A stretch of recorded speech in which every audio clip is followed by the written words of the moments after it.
कुंदकेश्वर अर्थात गणेश जी के हाथ में जो कुंदुक होता है, उस कुंदुक, जो गणेश जी के हाथ में कुंदुक होता है, 7 दुर्बा।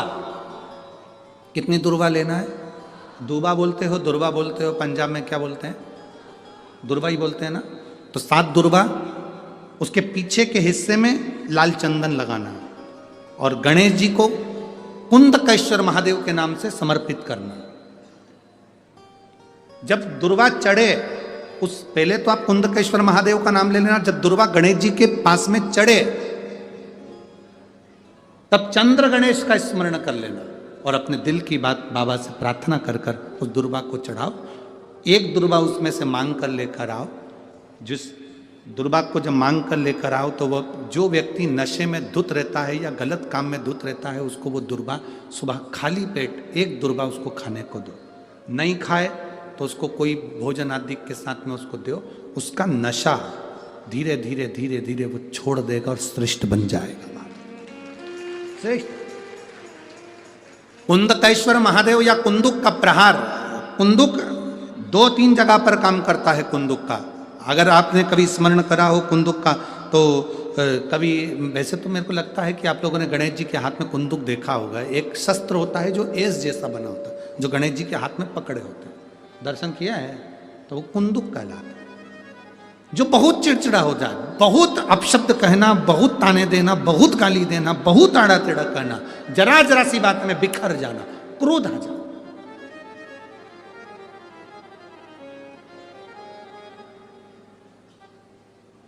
श्वेत पुष्प, सफेद पुष्प बेलपत्री के साथ जब देवाधिदेव महादेव के ऊपर समर्पित करा जाता है, थोड़ी देर चढ़े रहने के बाद बेलपत्र और श्वेत पुष्प में से सफेद पुष्प उठाकर बेलपत्री के वृक्ष के नीचे समर्पित कर दिया जाता है, जो शिवलिंग पे चढ़ाया गया, और उसका एक श्वेत पुष्प उठाकर शिव का चढ़ा हुआ बेलपत्री के वृक्ष के नीचे समर्पित कर दिया जाता है।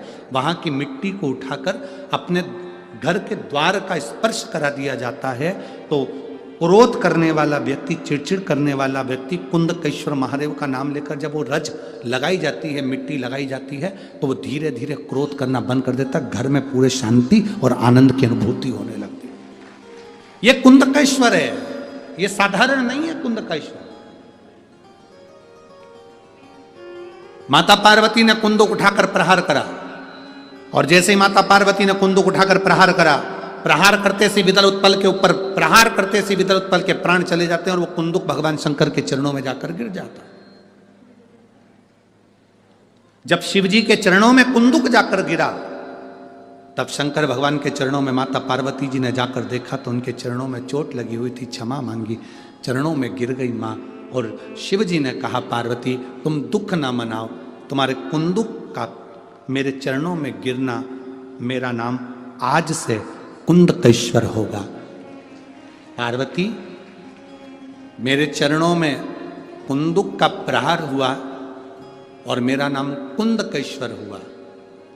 आज के बाद मृत्यु लोक में रहने वाला व्यक्ति, उसके शरीर में अगर कोई रोग, कोई दुख व्यापेगा और वो मेरे कुंदकेश्वर की कथा को पूरी सुन लेगा या कुंदकेश्वर के नाम का उच्चारण कर लेगा, तो उसके दुख का, उसके शरीर के रोग का मैं निवारण कर दूंगा। वो कुंदकेश्वर महादेव है।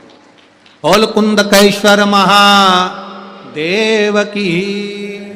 वो कुंदकेश्वर महादेव, कुंदुक का नाम रखकर कुंदकेश्वर। आपसे निवेदन, कभी आपको लगे कि दवाई औषधि काम नहीं कर रही, आप कुंदकेश्वर का नाम लें। जैसे शिव जी पर 1 लोटा जल आपने, हमने समर्पित किया, और भगवान शंकर पर जब जल समर्पित कर कर हम उस जल का आचमन करते हैं, हम उस जल को पीते हैं, आचमन करते हैं, तब उस शिवलिंग का जो तेज पुंज है, भगवान शंकर के शिवलिंग में जो तेज पुंज होता है, क्योंकि शिव पुराण के अंतर्गत और लिंग पुराण के अंतर्गत, नर्मदा पुराण के अंतर्गत हमेशा कही गई है कि चाहे घर में जो शिवलिंग हो वो, चाहे तुम्हारे घर के पास में जो मंदिर हो उसमें जो शिवलिंग हो वो, या 12 ज्योतिर्लिंग, उपलिंग, ये जितने भी शिवलिंग विराजमान हैं, ये जितने भी शिवलिंग विराजित हैं, इन शिवलिंग पर जब हम जल चढ़ाकर उस जल का आचमन करते हैं तो उस शिवलिंग की जो ज्योति होती है, शिवलिंग की जो ऊर्जा होती है, शिवलिंग की जो एनर्जी होती है, शिवलिंग का जो बल होता है, वो बल हमारे भीतर भी उतरता है और हमारे रोगों को निवारण करता जाता है, हमारे दुखों को निवारण करता जाता है,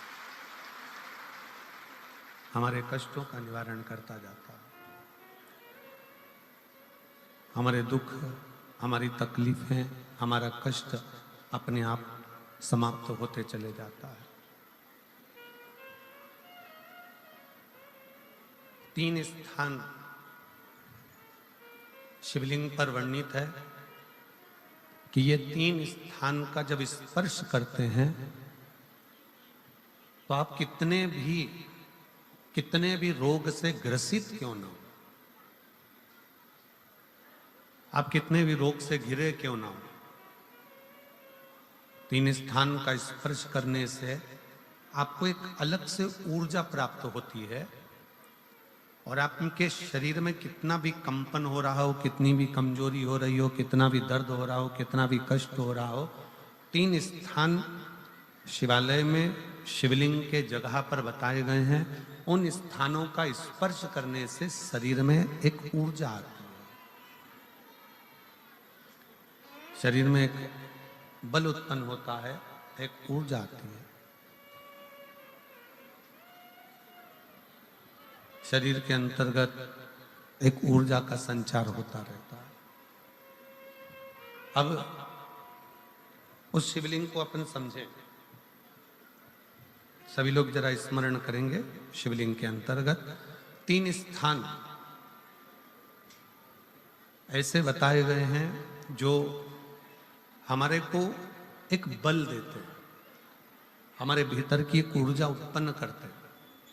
हमारे अंदर कितनी भी कमजोरी होगी, अगर आपने वो 3 स्थान पर हाथ का स्पर्श कर कर पंचाक्षर मंत्र नमः शिवाय या षडाक्षर मंत्र ओम नमः शिवाय या श्री शिवाय नमस्तुभ्यम का स्मरण किया है तो वो स्थान का स्पर्श करते ही आपके अंदर एक ऊर्जा, एक एनर्जी, एक बल आपके अंतर्गत आता चले जाएगा, एक ऊर्जा आपके अंतर्गत आती चली जाएगी। 3 स्थान, पहला जो ये जलाधारी बनी हुई है, ये जो गोल जो भाग आता है, जलाधारी में जो भी गोल भाग है वो गोल भाग का हाथ से स्पर्श करना, अर्थात जो माता जी का हस्त कमल है पार्वती जी का, वो जो गोल जलाधारी है जिस पे शिवलिंग रखा हुआ है, वो गोल जला, ये जो चरण है जहां से पानी बहकर जाता है उस स्थान पर नहीं, जहां गोल भाग है उस गोल भाग पर अपने सीधे हाथ का स्पर्श करना और श्री शिवाय नमस्तुभ्यम का जाप या पंचाक्षर मंत्र या षडाक्षर मंत्र ओम नमः शिवाय का जाप करना, पहला। दूसरा स्थान, जहां से पानी बहकर जा रहा है उस स्थान का पानी जहां से बहकर नीचे गिरता है वो भाग पर अपने हाथ का स्पर्श, जहां से पानी बहकर नीचे गिरता है, जो जल आप चढ़ाते हो वो जल बहकर जो नीचे की ओर जाता है उसका स्पर्श, और पंचाक्षर या षडाक्षर या श्री शिवाय नमस्तुभ्यम मंत्र का जाप। फिर तीसरा स्थान बताया कि शिवलिंग में किसी भी स्थान पर अपनी हथेली का स्पर्श, केवल हथेली का स्पर्श, उसमें उंगलियों का स्पर्श नहीं, केवल हथेली का स्पर्श, और पंचाक्षर या षडाक्षर या श्री शिवाय नमस्तुभ्यम मंत्र का जाप। ये 3 स्थान ऐसे बताए हैं कि आपके शरीर में अगर बिल्कुल भी इतनी एनर्जी नहीं है कि आप 2 कदम चल सकते हैं तो शंकर के मंदिर में, शिवालय में जाकर ये 3 स्थान का स्पर्श करिए। मंदिर से जब आप बाहर निकलेंगे तो खुद के बल पर निकलेंगे, कोई आपको उठाने के लिए जरूरत नहीं पड़ेगी, आप स्वयं के बल पर निकल सकते, स्वयं के बल पर आगे बढ़ सकते, स्वयं के बल पर अग्रणी हो सकते, स्वयं के बल पर आप आगे निकल सकते। 3 स्थान है जहां व्यक्ति के जीवन के दुख, तकलीफ, रोग, कष्ट अपने आप नष्ट होते चले जाते हैं। तो पहला जो स्थान है वो पार्वती जी का स्थान हस्तकमल, दूसरा कार्तिकेय और गणेश के मध्य में जो अशोक सुंदरी है और कार्तिक गणेश बैठे वहां से जो पानी नीचे की ओर आता है वो स्थान, और तीसरा अपनी हथेली का शिवलिंग का कोई भी स्थान जहां अपनी हथेली का स्पर्श हो जाए वो स्थान। ये तीन जगह हमें बल देती है, हमें ऊर्जा देती है, हमें एनर्जी देती है। रजो धर्म के समय पर नारियों को रजो धर्म की तकलीफें होती हैं, कुछ ना कुछ दिक्कतें आती हैं रजो धर्म से जुड़ी हुई।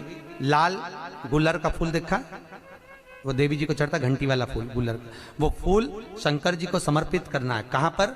जहां पर अशोक सुंदरी का स्थान है। आपको पहले भी कथाओं में बताया कि भगवान शंकर का जो शिवलिंग है, ये शंकर जी का शिवलिंग है, ये भगवान माता पार्वती का कटी भाग, माता पार्वती की गोद जो गोल है, यहाँ जल नीचे गिरता है, ये शंकर भगवान के जो दो चरण हैं, ये दोनों देवताओं का भाग है। राइट में गणेश, लेफ्ट में कार्तिकेय, बीच में एक मोटी सी लाइन है जहां से पानी नीचे गिरता है, वो अशोक सुंदरी का स्थान है। शंकर जी की छोटी लड़की, शंकर जी के कुल बच्चे हैं 13 बच्चों में से शंकर भगवान के सबसे छोटी लड़की का जो स्थान है अशोक सुंदरी का, वो बीच में। ऊपर से जो पानी गिरता है बूंद बूंद, ये शंकर जी की 5 लड़कियां हैं, जया, विषहरा, शामलीबारी, दोतरी और देव। ये शंकर जी की 5 लड़कियां। शंकर जी के 13 बच्चों का स्थान शंकर जी के पूरे शिवलिंग में विराजमान है। तो जो गुलर का फूल है वो अशोक सुंदरी की लाइन जहां से चालू होती है पार्वती जी के कटी भाग से, उस स्थान पर छुलाकर नारी को अगर रजो धर्म से जुड़ी हुई कोई भी बीमारी रहे, 5 या 7 दिन उस गुलर के फूल को खा लीजिए, रजो धर्म से जुड़ी हुई बीमारी एकदम ठीक हो जाती है। हमारा नारी का केवल एक गुलर का फूल अशोक सुंदरी के स्थान पर उसको समर्पित कर कर खाना, माता अशोक सुंदरी का। ये साधारणता नहीं है। तुमरुका जी के नाम का स्मरण, तुमरुका जी शिव महापुराण की कथा कहने को तैयार तो हो गए, पर तुमरुका जी ने कहा कथा तो कह दूंगा।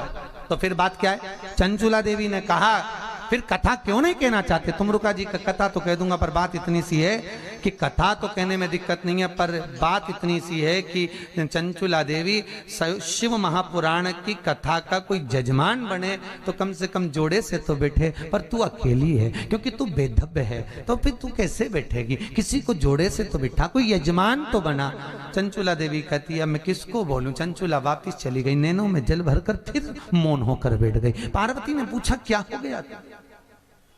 होकर बैठ गई तो क्या कथा नहीं मिली? नहीं, तुमरुका जी ने कथा तो दे दी, करने के लिए मना नहीं है, पर जोड़ा किसको बिठाऊं?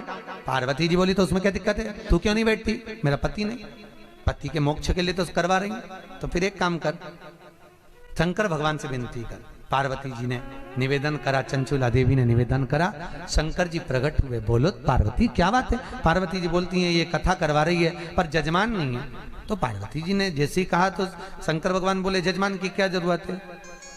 मैं हूं तो मैं हूं ना। जिसका कोई गोत्र मालूम नहीं होता तो शंकर जी का गोत्र नाम ले लो, शंकर जी का शंकर। शिव महापुराण के जो जजमान बने, सिर पे पेटा, तुर्री, गले में माला, जूते और सुंदर जरीदार कपड़े, और पार्वती भी इतनी सुंदर तैयार हुई। नारद जी ने कहा आप गणा और ये गोर लग रही हैं महाराज, इतनी सुंदर। शंकर जी कहते हैं नारद तूने हमारा नाम रखा है गणगौर, आज से भारत की भूमि पर हमारा ये स्वरूप गणगौर के रूप में पूजा जाए। गण